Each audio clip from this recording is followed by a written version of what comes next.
আচ্ছা গো আচ্ছা, আমি এক্ষুনি বসাচ্ছি।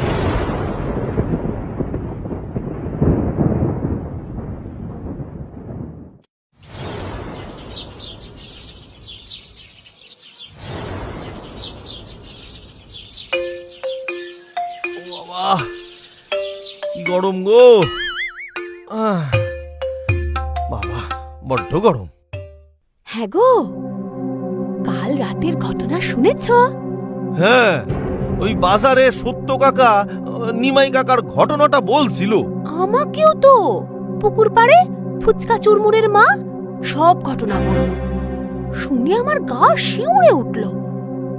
সত্যি কাল তুমি বরাত জোরে বেঁচে গেছো।